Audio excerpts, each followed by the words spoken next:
భారత్ మాతాకి జై. ఆపరేషన్ సింధూర్ ప్రధానమంత్రి నరేంద్ర మోడీ గారు నిన్న అర్ధరాత్రి ప్రారంభించిన ఈ ఆపరేషన్ సింధూర్లో మరి భారతదేశం మొత్తం ఒకటైంది. కులాలకు మతాలకు అతీతంగా, పార్టీలకు అతీతంగా అందరూ ముక్త కంఠంతో ప్రధానమంత్రి నరేంద్ర మోడీ గారికి సంపూర్ణ మద్దతు తెలియజేస్తున్నారు. ఈ సందర్భంగా మరి అసదుద్దీన్ ఓవైసీ గారు కూడా హైదరాబాద్లో ఆయన సంపూర్ణ మద్దతును తెలియజేయటం భారతదేశ సంఘటితాన్ని తెలియజేస్తుంది.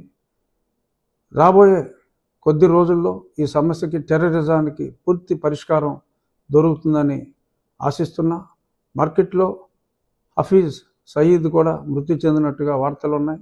అది నిజమైనా ఇంకా కాకపోయినా ఈ ఉగ్రవాదానికి శాశ్వతంగా రాబోయే కొద్ది రోజుల్లో భారతదేశం ఉగ్రవాదానికి, పాకిస్తాన్ చేసే ఉగ్రవాదానికి స్వస్తి పలుకుతుందని మనస్ఫూర్తిగా ఆశిస్తూ జై నరేంద్ర మోడీ, జై భారత్, భారత్ మాతాకి జై.